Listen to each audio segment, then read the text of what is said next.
So today I am going to explain about error, fault and failure. Okay, in distributed system, especially in case of transaction, these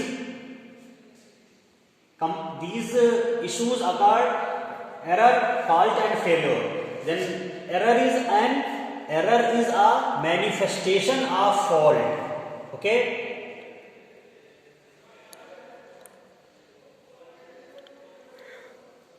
And error is a manifestation of fault in a system which could lead to system failure.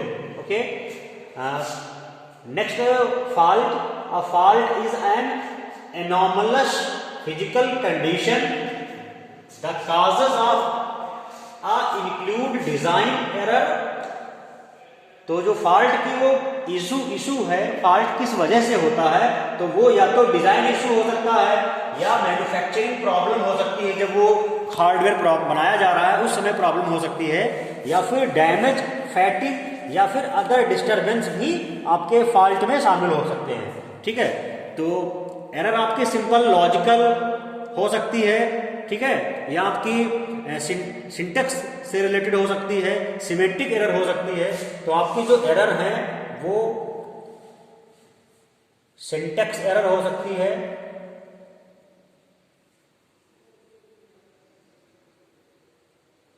Semantic error हो सकती है, ठीक है, या कोई और logical error हो सकती है, ठीक है, या इसके अलावा कोई और लॉजिकल एरर हो सकती है. ठीक. तो इन एरर की वजह से फॉल्ट हो जाता है. तो फॉल्ट क्या है?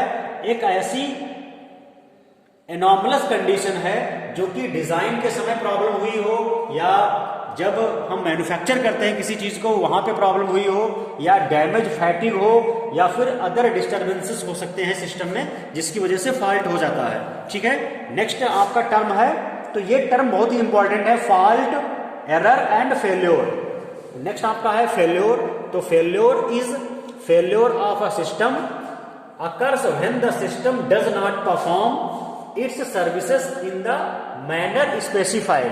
तो जो मैनर स्पेसिफाइड है सिस्टम के लिए उसके अकॉर्डिंग जब सिस्टम फंक्शनलिटी नहीं दे पाता है तो this phenomena is known as failure. Okay. तो क्लियरली ये आपको विजुअलाइज करा रहा है कि an error is a manifestation of fault in a system which could lead to system failure. ठीक है. तो एरर की वजह से फॉल्ट हो जाता है सिस्टम में, और जिसकी वजह से जो सिस्टम को फेल्योर होने के लिए मजबूर कर देता है. ठीक है. तो फेल्योर आपका एक सिस्टम में अकर होता है जब सिस्टम अपनी सर्विसेज को, जो सर्विसेज उसको स्पेसिफाइड है परफॉर्म करने के लिए, वो नहीं कर पाता. ठीक है.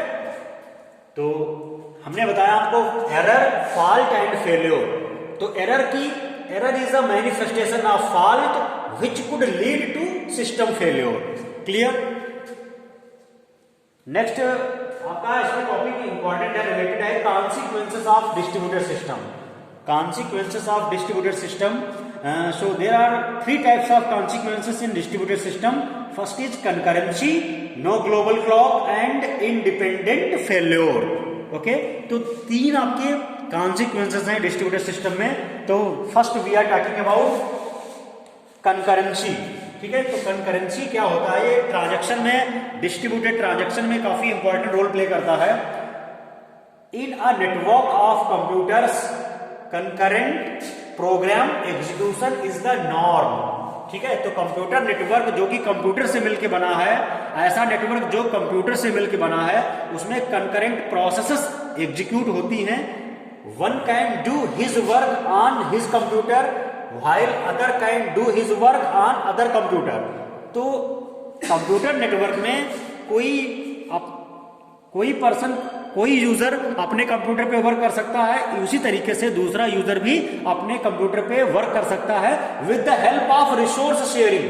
रिसोर्स शेयरिंग आप लोग जानते होंगे. Resource sharing is the basic idea behind constructing distributed system. तो डिस्ट्रीब्यूटेड सिस्टम को बनाने का जो उद्देश्य है उसमें सबसे पहला उद्देश्य है रिसोर्स शेयरिंग. ठीक है. तो रिसोर्स शेयरिंग के माध्यम से कंप्यूटर नेटवर्क में एक यूजर से अलग दूसरा यूजर अपना इंडिपेंडेंट वे में अपना वर्क अपने कंप्यूटर पे एग्जीक्यूट कर सकता है, ठीक है। The capacity of system to handle shared resources can be increased by adding more resources to the network. तो नेटवर्क की ऐसी कैपेसिटी जिसमें ज्यादा से ज्यादा रिसोर्सेस ऐड किए जा सके, ताकि जो उस पे वर्क स्टेशंस अटैच्ड हैं नेटवर्क पे, वो अपना जो रिसोर्सेस है वो एक्सेस कर सकें, ठीक है। तो ये फीचर, ये जो क्रूशियल फीचर है, ये कंकरेंसी जो कि डिस्ट्रीब्यूटेड सिस्टम का है, ठीक है। तो ये कॉन्सिक्वेंसेस है डिस्ट्रीब्यूटेड सिस्टम को बनाने का। उसके बाद है नो ग्लोबल क्लॉक, ठीक है। तो नो ग्लोबल क्लॉक का मीनिंग है कि ऐसा कोई कॉमन टाइम नहीं है हर वर्क स्टेशन का जिससे सभी के लिए सेम हो, okay. When programs need to cooperate they coordinate their actions by exchanging messages, ठीक है। तो जब कभी भी प्रोग्राम्स को आपस में कोऑपरेट करना होता है तो वो अपने मैसेजेस को कोऑर्डिनेट करते हैं, ठीक है। Close coordination often depends on a shared idea of the time eight which, okay.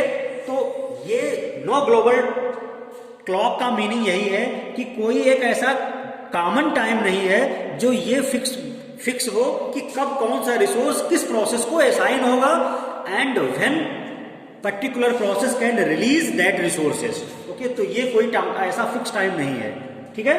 उसके बाद आपका थर्ड है इंडिपेंडेंट फेल्योर। तो all computers independent failure is a feature of distributed system. तो अगर इसमें डिस्ट्रीब्यूटेड सिस्टम में कोई वर्क स्टेशन फेल हो रही है तो बाकी दूसरी वर्क स्टेशन इफेक्टेड नहीं होती है, ठीक है। All computer systems can fail on and it is the responsibility of system designers, जो सिस्टम को डिजाइन करता है, system designers, to plan for the results of possible failure. तो डिस्ट्रीब्यूटेड सिस्टम में जो भी वर्क स्टेशंस हैं वो इंडिपेंडेंट फेल हो सकती हैं, तो ये रिस्पॉन्सिबिलिटी सिस्टम डिजाइनर की है कि वो इस प्रकार से सिस्टम को प्लान करे, इस प्रकार से सिस्टम को प्लान करे ताकि जो रिजल्ट हो फेल होने का वो उसे टॉलरेट कर सके, ओके। तो पॉसिबल जो फेल्योर रिजल्ट है उसको अवॉइड कर सके, ठीक है। तो ये रिस्पॉन्सिबिलिटी सिस्टम डिजाइनर की है, ओके। तो ये आपका ऑल अबाउट है consequences of distributed system, okay. Thank you.